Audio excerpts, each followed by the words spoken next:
झारखंड की सरकार हर मोर्चे पर विफल साबित हुई है। उपरोक्त बातें गोड्डा के विधायक अमित कुमार मंडल ने प्रेस वार्ता करते हुए बताई। बुधवार को साहिबगंज में प्रेस वार्ता करते हुए अमित मंडल ने झारखंड सरकार को हर मोर्चे पर विफल करार देते हुए कहा कि सरकार केवल और केवल घोषणाओं की सरकार बनकर रह गई है, जबकि यह पहला अवसर है जब झारखंड की जनता ने पूर्ण बहुमत के साथ यूपीओ को सत्ता सौंपी है, परंतु यह सरकार विकास कार्य करने के बदले केवल और केवल लूट और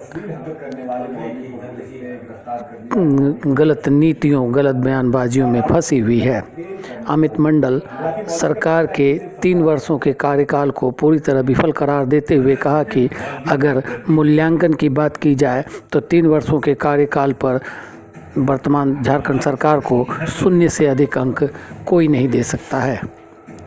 साहिबगंज में राजमहल विधायक अनंत कुमार ओझा के कार्यालय में प्रेस को संबोधित करते हुए अमित मंडल ने कहा कि राजमहल के विधायक अनंत ओझा लगातार विधानसभा में बांग्लादेश का मुद्दा उठाते आ रहे हैं, परंतु यह सरकार बांग्लादेशियों को बचाने के लिए 1932 का खतियान लाकर बांग्लादेशियों को अस्थायीकरण करने की दिशा में कार्य प्रारंभ कर दिया है।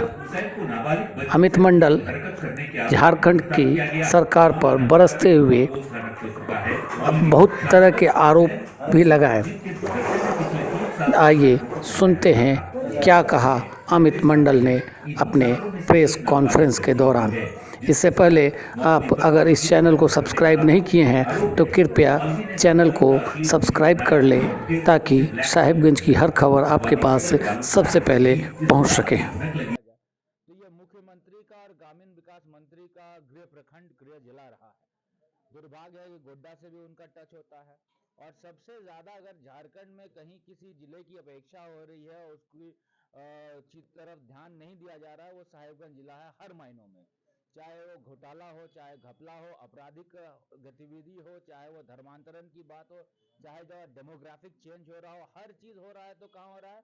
साहिबगंज जिला में हो रहा है। क्यों हो रहा है? इसलिए हो रहा है क्योंकि यहाँ पे ग्रामीण विकास मंत्री भी हैं और यहाँ पर मुख्यमंत्री भी है। अमूमन ये होना चाहिए, एक अवधारणा बननी चाहिए कि जिस जिले से मुख्यमंत्री आ रहे हैं और जिस जिले से ग्रामीण विकास मंत्री आ रहे हैं, तो उस जिले में था। तो एक पत्रकार ने कहा कि आप सरकार को 3 साल के परफॉर्मेंस को कितना मार्क्स देंगे? मैंने कहा कि 0, 100 में से मैं 0 मार्क्स दूंगा। उन्होंने कहा कि कुछ तो सरकार ने अच्छा काम किया होगा। मैंने कहा कि सरकार ने कोई काम नहीं किया है, सरकार ने सिर्फ घोषणाएं की और बयानबाजी की है। ये ऐसी सरकार है जो कि पूर्ण मेजॉरिटी के साथ आई और इस सरकार में 3 साल तक का काम 0 रहा। मैंने फिर कहा कि आप कोई भी क्षेत्र को देखें, अगर आप मान लीजिए घोषणाओं को देखते हैं जो उनका पोल मैनिफेस्टो रहा है, पोल मैनिफेस्टो में जितनी भी चीजों को मैंने आपके पास गिनाया, आज एक भी काम धरातल पे नहीं दिख रहा है। 1932 का खतियान, ओबीसी आरक्षण, उसके बाद उसके नाम पर आपने राजनीति किया। जेपीएससी विवाद में रहा, आपने ठीक है 250 नौकरी जेपीएससी के माध्यम से दी, लेकिन वो भी विवाद के भेंट चढ़ गया। 250 नौकरी के बाद आपने एक नौकरी भी इस अपने शासनकाल में नहीं दी है पूरे झारखंड में। आपने कहा था 5 लाख नौकरी और 250 नौकरी 3 साल का आपका परफॉर्मेंस रहा है। आपने नीतियां बनाई, आपने नियोजन नियमावली बनाई, आपने स्थानीय नीति बनाई, सब कोर्ट की भेंट चढ़ गया।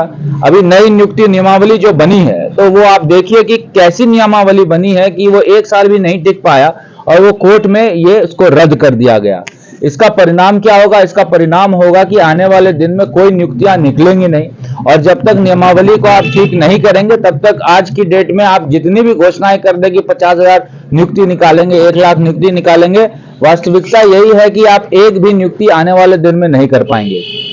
उसके साथ साथ आपने 1932 के खतियान के आधार पर स्थानीय नीति बनाई। आपने सर्वे जो है पूरे झारखंड का नहीं किया। अगर साहिबगंज स्पेसिफिक बात करें तो खास महल का विवाद है। यहाँ पर खास महल में जितने भी लोग रह रहे हैं उनकी जमीन का सर्वे नहीं हुआ है। उनको आप कैसे स्थानीय नीति में शामिल करेंगे? अगर साहिबगंज जिले की बात करें तो यहाँ पर कई इलीगल इमिग्रेंट्स आके यहाँ रह रहे हैं। आपने कह दिया कि हम लोग ग्राम सभा करके उनको चिन्हित करेंगे। आपने तो और प्रशासन को ये खुली छूट दे दी कि बांग्लादेश के जितने भी घुसपैठिए राजमहल साहिबगंज में आके देंगे, उनको खतियानधारी बना दो। उसको नागरिक तो अब दूर की बात है, वो तो परमानेंट सिटीजन से भी बड़ी बात 1932 खतियानी हो जाएंगे आने वाले दिन में। तो उसको आप कैसे रोकेंगे? सरकार के पास कोई विजन नहीं है। मैं धन्यवाद दूंगा माननीय विधायक जी का, उन्होंने विधानसभा में अपने क्षेत्र की समस्या के बारे में मुखरता के साथ रखा बातों को, और मुझे बहुत दुख हुआ कि माननीय मंत्री आलमगीर आलम जी ने, जो इसी क्षेत्र के हैं, उन्होंने उनकी बातों को हल्के में लिया और उसका कोई सकारात्मक उत्तर सदन के अंदर नहीं दिया, जो बहुत ही दुर्भाग्यपूर्ण बात है। और ये दिखाता है कि सरकार तुष्टीकरण की राजनीति में ही संलिप्त है। उसके बाद आप तरह तरह ऑर्डर के मामलों में क्या स्कोर किया? 0 स्कोर किया। रूबिका पहाड़िया की आप यहाँ पे बात करेंगे, यहाँ रूपा तिर्की की बात करेंगे, महिलाओं के साथ उत्पीड़न, जो रेप की घटनाएं बढ़ी उसकी बात करेंगे। उसमें किसी भी सरकार के द्वारा कोई भी रिस्पॉन्सिबल कदम नहीं लिया गया, वो दुर्भाग्यपूर्ण बात है। मैं ये भी मानता हूं कि राज्य अगर चलता है तो वहां आपराधिक घटनाएं होंगी, इसको इनकार नहीं किया जा सकता है। लेकिन आपने क्या कहा? आपने कहा कि हम लोग फास्ट ट्रैक कोर्ट गठन करके, स्पीडी ट्रायल करके हर एक जो अपराधी है उसको हम लोग सलाखों के पीछे भेज देंगे। आपने क्या कहा कि हम महिलाओं के लिए नया नियम कानून बनाएंगे और सबको सेफ्टी का जो एक एनवायरनमेंट वो देंगे। लेकिन आपने कोई भी चीज को धरातल पे नहीं किया, ये आपकी सच्चाई है। और कारण इसका क्या हुआ? इसका परिणाम ये हुआ कि आज की डेट में जो लॉ एंड ऑर्डर की व्यवस्था है वो चरमरा गई। जो पुलिस प्रशासन में कंट्रोल होना चाहिए आपराधिक गतिविधियों को रोकने के लिए, वो खत्म है। और इसी का कारण है कि आपराधिक घटनाएं ये बढ़ी है। धर्मांतरण एक बहुत बड़ा मुद्दा है जो खासकर साहेबगंज, गोड्डा, पाकुड़ को प्रभावित करता है। और इसी का ये परिणाम है कि धर्मांतरण, आज जो डेमोग्राफिक चेंज ये साहेबगंज का हो रहा है, आने वाले दिन में ये भयावह स्थिति उत्पन्न हो जाएगी। और डेमोग्राफिक चेंज कोई नेचुरल चेंज नहीं हो रहा है, ये मैन मेड चेंज है, ये आदमियों के द्वारा हो रहा है, ये गवर्नमेंट के द्वारा स्पॉन्सर्ड चेंज है।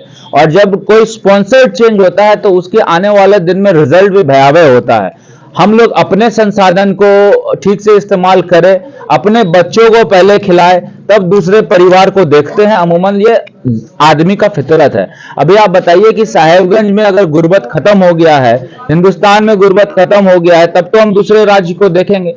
पहले तो हम लोगों को अपने, दूसरे देश को देखेंगे, पहले तो अपने देश के चीजों को ठीक करना है। साहेबगंज अति पिछड़ा है, आप भी जान रहे हैं, मैं भी जान रहा हूं इस बात को, जैसा गोड्डा है। और वहां पर अगर डेमोग्राफिक चेंज हो जाएगा, वहां पर आप इन सब घुसपैठिए होने लग जाएंगे, तो कहीं ना कहीं आप संसाधनों को छीनने का काम करेंगे जो जेन्युइन लाभुक है। इसीलिए ये बहुत बड़ा मुद्दा है। आज की डेट में नहीं दिखेगा, 10 साल के बाद निश्चित तौर पर इसका प्रभाव दिखेगा। और वैसी सरकार जो स्पॉन्सर्ड तरीके से धर्मांतरण कर रही है और घुसपैठियों को बढ़ावा दे रही है, मैं जनता से यही अपील करूंगा कि ऐसी सरकार को उखाड़ फेंकने का काम सरकार को, जनता को करना चाहिए। देखिए, हर चीज को रेगुलराइज करने के बाद चीजों को आप रोक सकते हैं। अगर आपको अपने राजस्व को बढ़ाना है तो आप तभी बढ़ा सकते हैं क्योंकि जब आपका इलीगल माइनिंग में कंट्रोल रहेगा। अगर आपको एयर क्वालिटी इंडेक्स को ठीक करना है, आप तब कर सकते हैं जब आप रेगुलेटेड तरीके से माइनिंग करेंगे। अगर आपको यहाँ पर इकोनॉमिक हैजार्ड्स को, एनवायरमेंटल हैजार्ड्स को रोकना है, आप तब कर सकते हैं जब आपके पास जो रूल्स रेगुलेशन है उसके अकॉर्डिंग यहाँ काम होगा। अभी आप देखिए कि इन सब चीजों में सरकार का कोई कंट्रोल है ही नहीं। अब जब सरकार का कोई कंट्रोल है ही नहीं तो इलीगल माइनिंग्स होगा, इलीगल माइनिंग्स होगा तो पॉल्यूशन भी बेइंतसाब तरीके से बढ़ेगा।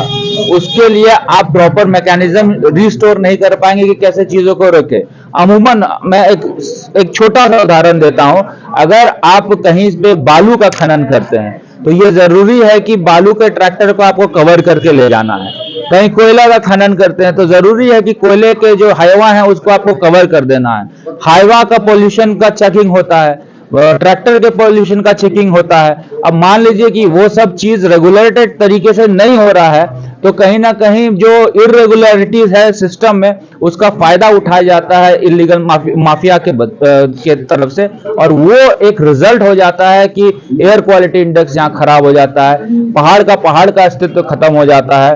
इन्वायरमेंटल हैजार्ड ज्यादा बढ़ जाता है। तो मुझे लगता है कि हर एक चीज का एक ही आंसर है कि सरकार का जब तक कंट्रोल तरीके से यहाँ पर चीजों का जो हम लोगों की संसाधन है उसका उपयोग नहीं होगा, तब तक इस तरह की समस्या आएगी और निरंतर आते रहेगी। भारतीय जनता पार्टी और जेएमएम की सरकार का यहाँ मुद्दा नहीं है, मुद्दा तो है यहाँ सफरर कौन है।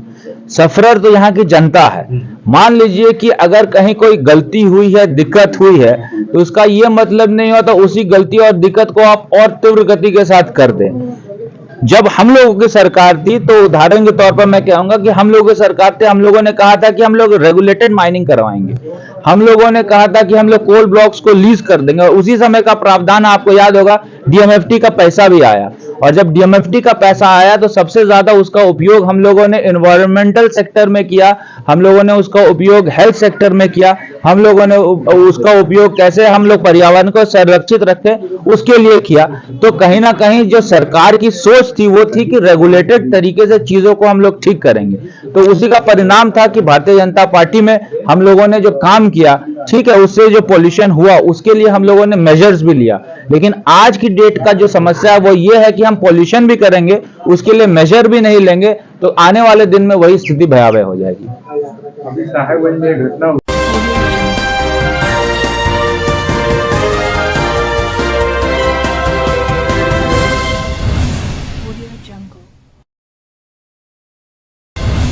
Audio Jungle.